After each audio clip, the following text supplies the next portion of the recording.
The first Galactic Council meeting after contact with humans was absolute chaos. Ambassador Vorex of the Zentari Confederation slammed his appendage on the podium, his voice translator struggling to keep up with his rapid clicks and whistles. These humans consume substances that would kill half the species in this room. How are we supposed to establish trade protocols when they voluntarily ingest poison for pleasure? I remember smiling to myself in the corner of that grand chamber. As Earth's junior diplomatic attaché, I wasn't authorized to speak, but I couldn't help enjoying the spectacle. The looks of horror when Commander Rivera casually mentioned our morning coffee rituals had been priceless. It started with caffeine, then chocolate, then alcohol.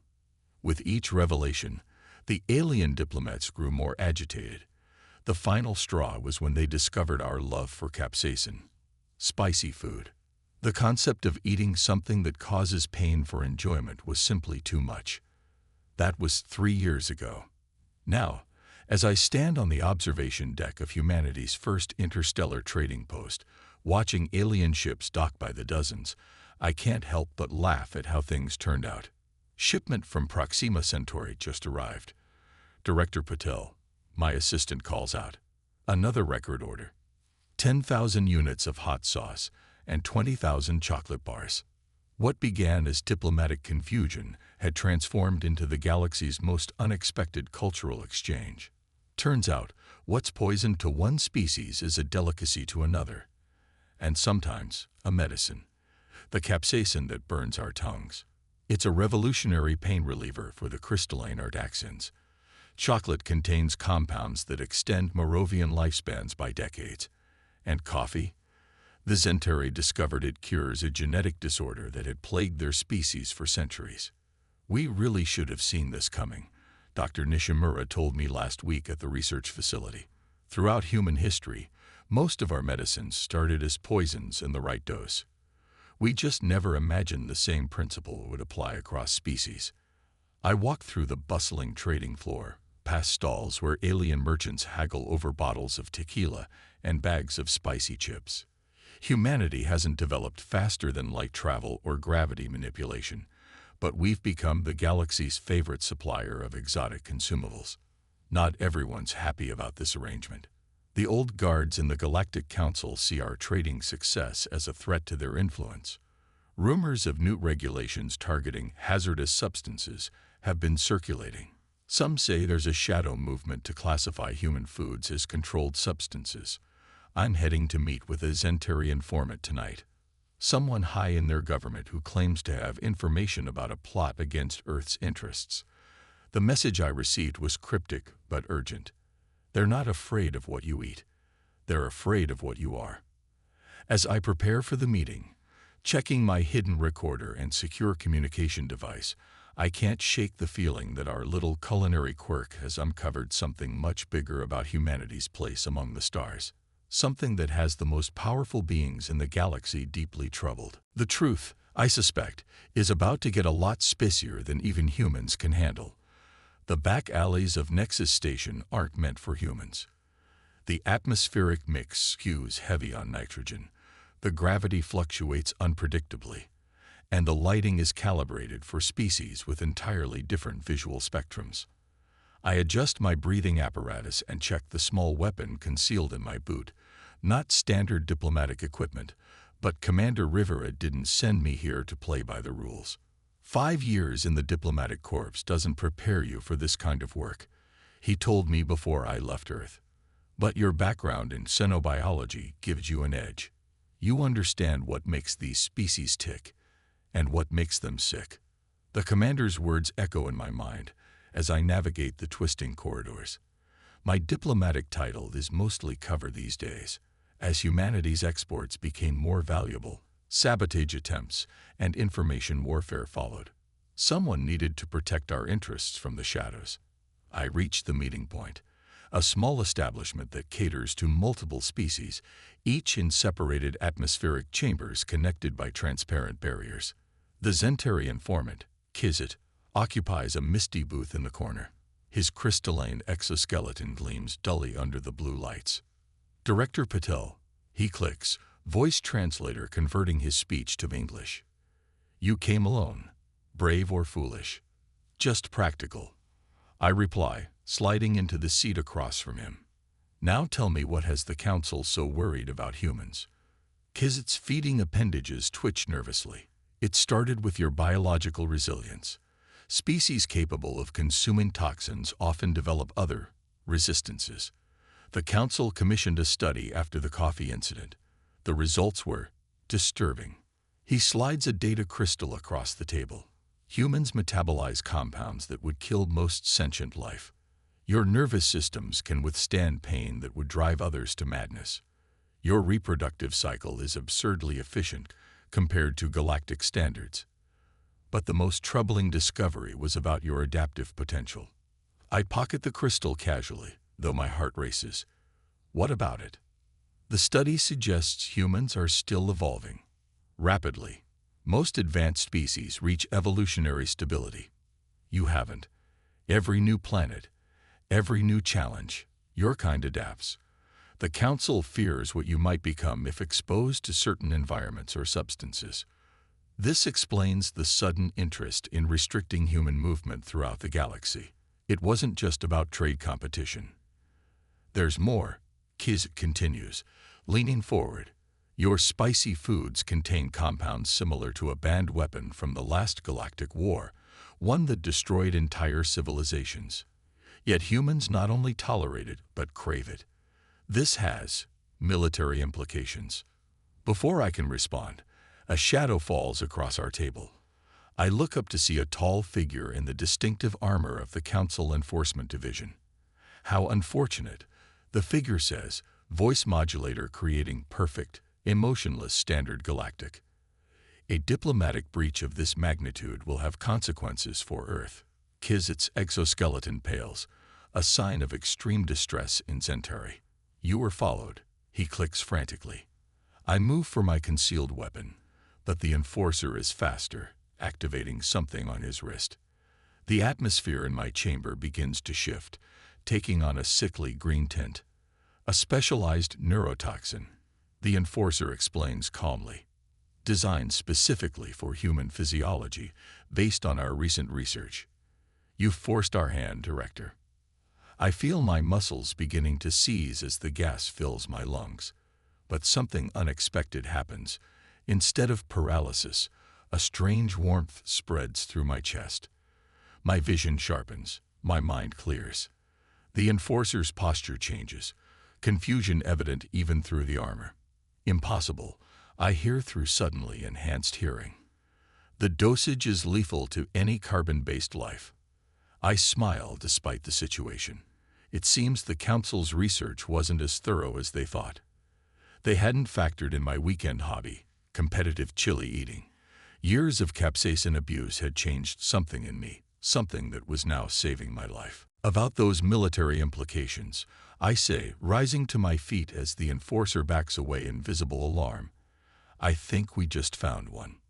The enforcer's retreat gave me just enough time to grab Kizit and dive through the emergency atmospheric barrier.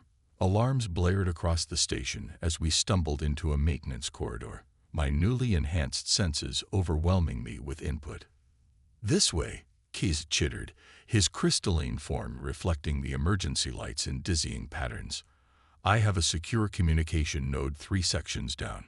My mind raced faster than my feet. Whatever that toxin had done to me wasn't wearing off. If anything, the effects were intensifying. Colors seemed sharper, sounds clearer, and strangest of all, I could somehow sense the electromagnetic fields running through the station walls. The Council will lock down all outbound transport, I said, following the Centauri through a maze of service tunnels. We need to contact Earth before they cut communications too. Kizit's exoskeleton clicked anxiously. There's more you need to know, Director Pottle. The study I mentioned, it wasn't just about human resilience. It was about weaponizing you. We reached a small chamber filled with alien technology. Kizit interfaced directly with the console, his appendages merging with the crystalline structure in a way that still made me uncomfortable to watch. Explain, I demanded, keeping one eye on the corridor behind us. For millennia, The Council has maintained peace by ensuring no single species gains too much power, he explained while working. When a species shows unusual potential, they're managed. Managed how? Usually through cultural redirection or resource limitation. Sometimes through targeted genetic modification disguised as medical treatment. His voice translator couldn't hide the shame in his clicks. But humans posed a unique challenge. Your resilience to toxins made traditional methods ineffective. The implications hit me like a gravity wave. So all those trade restrictions on our food exports. Not to protect other species from your food, Kiz confirmed. To protect the Council from what humans might become if allowed to develop naturally. On the other side of the galaxy, Commander Rivera was receiving a visitor of his own. Admiral Wells of Earth's newly formed exoplanetary defense force arrived unannounced at the diplomatic compound in Geneva. "We've lost contact with Director Patel," the Admiral said without preamble, her weathered face grim in the holographic projection, "and we're detecting unusual activity across multiple alien communication channels." Rivera nodded, unsurprised. "Then it's starting sooner than we anticipated. Activate Protocol Spice Cabinet." "Sir," the Admiral hesitated, "that protocol assumes open hostility from the Galactic Council. We have trade agreements, diplomatic." "What we have," Rivera interrupted, "is evidence that the Council has been systematically undermining human development for years." Director Patel was confirming our final suspicions. He brought up a holographic display showing shipping manifests. "Notice anything strange about these medical supplies we've been receiving from Centauri medical guilds?" The Admiral studied the data. They contain trace elements not listed in the official formulations. Elements that, when introduced to human physiology over time, suppress certain neural pathways, specifically those related to our adaptive abilities. Rivera's face hardened. "They've been trying to domesticate us, Admiral. Like we're some dangerous species that needs to be tamed." Back on Nexus Station, I had accessed the data crystal Kiz had provided. It contained not just the Council's research on humans, but something far more disturbing. Detailed plans for what they called Species Management Protocol 7 Alpha. "This can't be right," I whispered, scanning through the documents. "They're planning to introduce modified food compounds across all human colonies. Compounds that would limit reproductive capacity," Kiz finished, "reduce adaptive potential, essentially halt human evolution, where the Council deems it safe for galactic stability." A crash echoed from the corridor outside. Council enforcement wasn't far behind. "We need to go," I said, downloading the data to my secure implant. "Earth needs to know what." The wall beside us exploded inward. Through the smoke, 3 more enforcers appeared, weapons trained on us. "Director Patel," the lead enforcer said, voice modulator betraying a hint of genuine respect. "The Council has ruled. Earth represents a Category 1 evolutionary threat. Containment protocols are now in effect." I felt something change within me, the toxin that should have killed me instead awakening something dormant in my DNA. My skin began to emit a faint blue glow, visible even through my clothing. The enforcers stepped back in unison, weapons wavering. "What is happening to the human?" one asked. The lead enforcer's modulated voice couldn't disguise their fear. "It's adapting. Right before our eyes." And in that moment, I understood what the Council truly feared. It wasn't our spicy foods or our caffeine addiction. It wasn't even our evolutionary potential. It was that humans, alone among all known species, had evolved to turn poison into power. As the blue glow intensified, I realized I stood at the crossroads of humanity's future. Whatever was happening to me was just the beginning, and the Galactic Council's worst nightmare. The blue glow emanating from my skin intensified, casting eerie shadows across the enforcer's armor. I could feel power coursing through my veins. Raw, unfiltered evolutionary potential that the Council had spent decades trying to suppress. My mind raced with newfound clarity, processing information at speeds that should have been impossible. "Stand down." The lead enforcer ordered, but I could hear the uncertainty in their modulated voice. Final warning. Kiz's crystalline form trembled beside me. Director Patel, whatever's happening to you, it shouldn't be possible. No species adapts this quickly. No species you know of, I replied, feeling strangely calm as the transformation continued. Maybe that's what makes us dangerous. The first enforcer fired, a neural disruptor designed to incapacitate without killing. I should have dropped to the floor in agony. Instead, the energy dissipated across my glowing skin like water on hot metal. The second shot I caught with my bare hand, the energy ball hovering above my palm before I closed my fist, absorbing it completely. The enforcers backed away, communicating frantically through their internal channels. I turned to Kizit. We need to reach a transmission array powerful enough to break through any communications blackout. Where? Central Hub, Level 9. He clicked rapidly. But it's heavily guarded and... Then that's where we're going. Across the galaxy, chaos erupted. On 17 human colonies, Council containment ships appeared in orbit without warning. On Earth, emergency protocols activated as communication relays went dark one by one. In Geneva, Commander Rivera stood before a hastily assembled coalition of Earth's highest military and diplomatic officials. The holographic display showed a rapidly deteriorating situation. The Council has initiated what they call Species Management Protocol 7 Alpha, Rivera explained, his usually calm demeanor cracking under the strain. They intend to isolate and eventually modify human genetics to remove what they consider evolutionary threats. Admiral Wells stepped forward. Protocol Spice Cabinet is now in effect. All human ships have been instructed to engage emergency countermeasures. What countermeasures? Demanded the Russian ambassador. We have nothing that can stand against Council technology. Rivera's expression shifted to something between a grimace and a smile. That's not entirely accurate. For the past 3 years, since we discovered evidence of Council interference, we've been conducting our own research. He nodded to Dr. Nishimura, who activated a secondary display.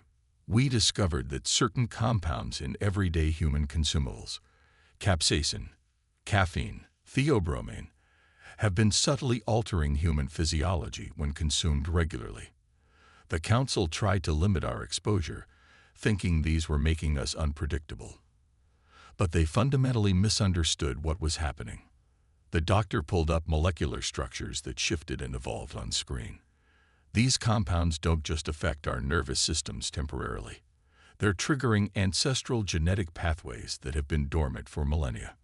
Pathways that, when fully activated, allow for rapid adaptation to environmental threats. You're saying hot sauce is turning us into superhumans. The Chinese representative's skepticism cut through the room.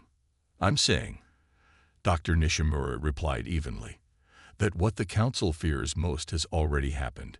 Humans have been evolving in response to these poisons for generations.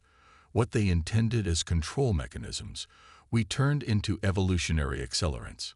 Back on Nexus Station, I fought my way through corridors with Kizit, my transformed body moving with impossible speed and strength. The blue glow had spread, networks of light tracing patterns across my skin that resembled circuit pathways. The hub is just ahead, Kiz said as we reached a massive set of security doors. I placed my hands against the reinforced metal, feeling the electronic systems within. Somehow, I could sense the flow of data, the security protocols, and how to override them. The doors slid open. Inside, dozens of Council technicians turned in shock, while the contingent of elite enforcers moved to intercept us. At the center of the hub stood a familiar figure, High Counselor Vren, the most senior Centauri representative to the Galactic Council. Director Patel. Vren's voice carried the distinctive harmonics of the Centauri ruling caste. I anticipated you might make it this far. Your transformation is impressive, if disturbing. I stepped forward, the blue glow pulsing with my heartbeat. Call off the containment ships. End Protocol 7 Alpha now. Vren's compound eyes shimmered with something between fear and fascination. You don't understand what's at stake. The last time a species exhibited your adaptive potential, 3 star systems were reduced to ash. That doesn't justify genetic manipulation without consent, I countered, advancing slowly, or the systematic suppression of an entire species. Doesn't it? Vren gestured, and the hub's main display activated, showing images that made my blood run cold. Human colonies, but not as I knew them.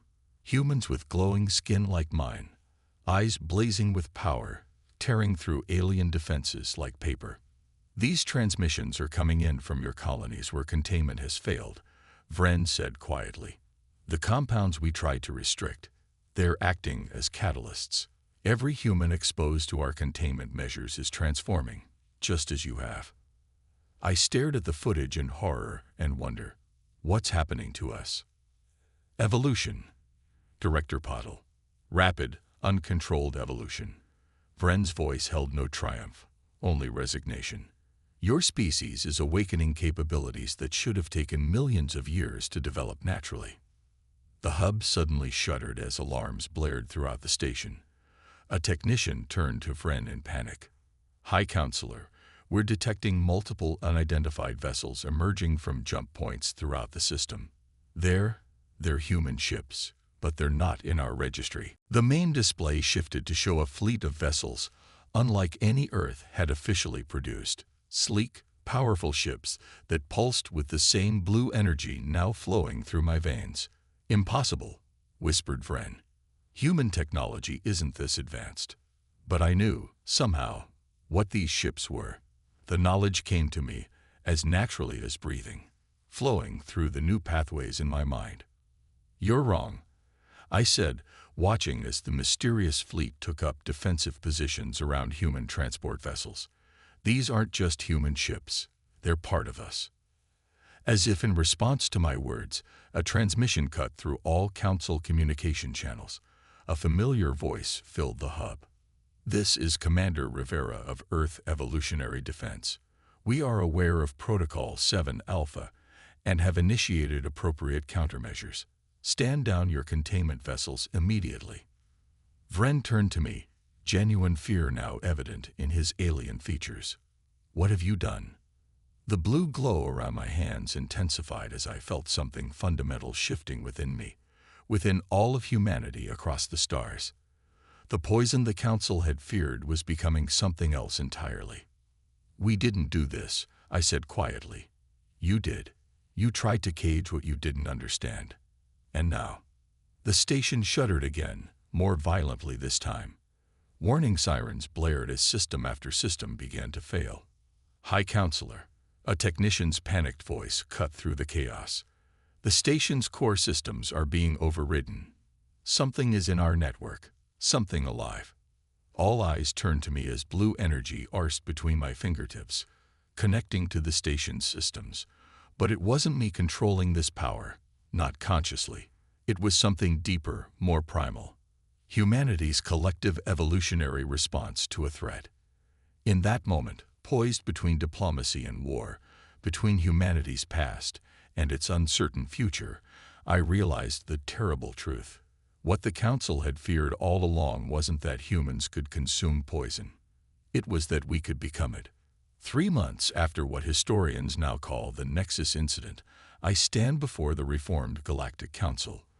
The blue glow beneath my skin has faded to a subtle shimmer, visible only in certain light.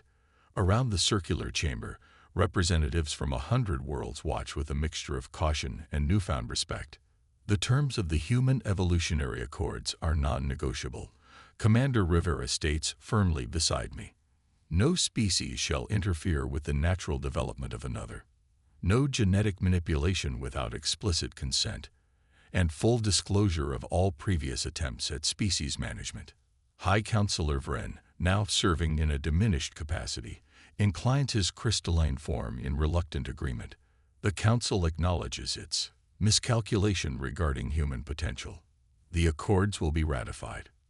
What began as an attempt to contain humanity ended in the most profound shift in galactic politics in millennia.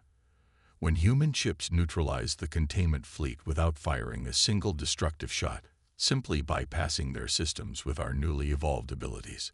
The Council had no choice but to negotiate. Dr. Nishimura's research confirmed what we had discovered by accident. The compounds in our everyday foods hadn't just built tolerance to toxins. They had been activating dormant genetic pathways, preparing humanity for a leap forward that no one, not even we ourselves, had anticipated. The irony isn't lost on me, Admiral Wells says as we leave the chamber.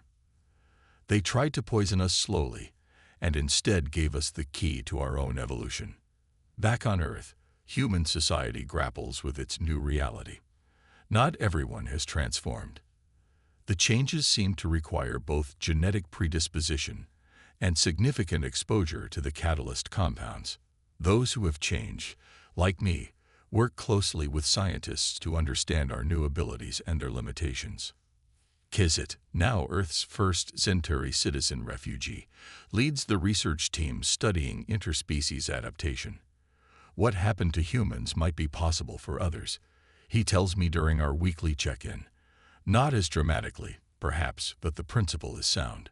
Evolution can be guided by environmental challenges, even ones that seem poisonous at first. The trading post where this all began has been transformed into an interspecies research center. Where alien merchants once haggled over hot sauce, scientists from dozens of worlds now collaborate to understand what makes different species adapt and thrive.